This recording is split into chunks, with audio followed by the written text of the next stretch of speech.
Hey guys, it's Ben the Coin Geek at Old Pueblo Coin, and before we get to our regular scheduled Crackout challenge, first I got to show you this coin, which was not cracked out, but this coin is really on par with everything else that we're going to be talking about today. So we'll take a look at this 1889 Morgan. Really attractive overall piece, and for those of you who know Morgan dollars, you can take a guess at the mint mark, and then you can take a look at the mint mark, right? So the 1889 Carson City dollar is among the toughest of all Morgan dollars, and this coin's really nice. I mean, it's fully lustrous, and I think we expected it to come back in AU. And the thing to know about these guys is that the price points on all three coins that you're going to look at today have pretty phenomenal differences in price from one grade to the next. And so that's what we're going to be looking at here. So this coin, 1889, good luster. You can get a feel for the luster there, and the field's what's left.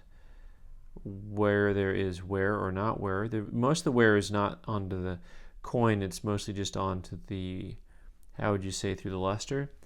AU 53. So the point about what I'm going to show you next is just some different price points on this coin here.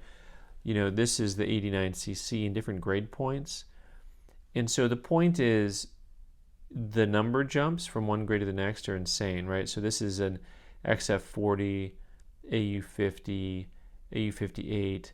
The point isn't that these numbers are precise. This is actually an older sheet, but you get the idea that it's crazy. The numbers are crazy, right? The numbers are just crazy. So this coin is in an AU 53, about an $8,500 coin retail, I would say, give or take. I mean, this type of coin someone sends off to CAC and gets a, I should do that. I should send it off to CAC. Boy, I'm getting all these ideas from y'all. Now what am I going to do?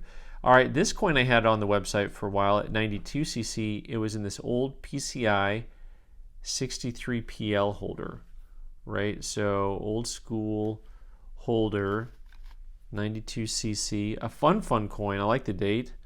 It's really an interesting date because they come proof-like a little bit more frequently than some of the other Carson cities do. And they must have, somebody that year decided, hey, let's clean the dies this year. Oh, okay, why not? It's been a few years. Well, let's try that. And so this was a coin that I had priced based on the holder. I had it priced as a 63 PL previously, a $3,000 type coin. And this has what you call a clash die. So if you see that area here that is off from between the wing and the wreath, that's an indentation of the back of Liberty's head right where it moves, because the coin would be the opposite. Right? Boom, boom. It's actually, which point is it? It's the chin. Yeah, other than me being upside down, that's the way the coin would go, like this. Anyway, forget about that. The point is, it's a clash die. And also a really scarce state in a higher unk grades, proof-like, semi-proof-like, deep mirror proof-like. MS61 PL, I think, I missed the grade a little bit on this one. I'm not too upset, though. I mean, it's the type of thing where, there's always an opportunity for a coin like this to come back not PL. And what I mean by that is, I'm just saying that there's a risk factor anytime you take a coin out of a holder and send it back in raw, right? And right here you see why it's a 61 and not a 63. There's this little group of like scratches under the P right there, but at a distance you can catch it just at an angle, at the right angle, and there it is. So, but the rest of the coin looks lovely. All right, what's happening here? Oh, that's right. We have this guy, 1893 S Morgan, that was an Annex XF40 holder, and we had it on our website for a while. It's the old ANX holder, right? And this is another coin that has some pretty phenomenal spacing on the price point. Get some of the dust from the box. That's how fresh this stuff is. And, you know, I had a lot of different coins that I got in that were graded XF, and I kept comparing them to this coin, and I kept comparing them to this coin. And I really liked the coin. And, you know, I sent this coin off to PCGS to cross it, because NGC doesn't cross ANX holders. They only cross PCGS holders, to their detriment, in my opinion. And PCGS did not cross the coin. And at that point, that just adds to your, you know, apprehension about cracking the coin out and sending it in raw, right?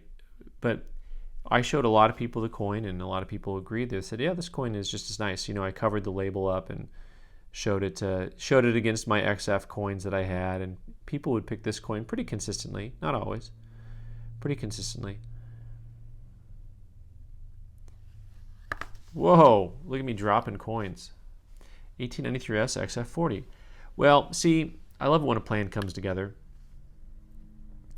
So, nice coin, and, you know, there was a lot of downside. If it comes back at VF35, it's probably a $7,000 coin. You know, in this, it's closer to 10.5, 11, something like that. I'll have to do some research and see. It's the type of coin where it's actually probably worth sending to CAC, but I do have a client who I already told him I would offer it to him when it comes back, so I got to go through that process first.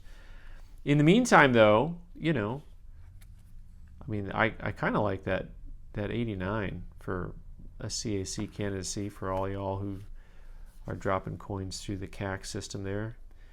And in the meantime, let me know what you think. Comments, as always, are welcome. Thanks so much for watching. I'm Ben the Coin Geek. You can subscribe by clicking on the owl button in the corner and watch more videos on the right side of the screen. Thanks.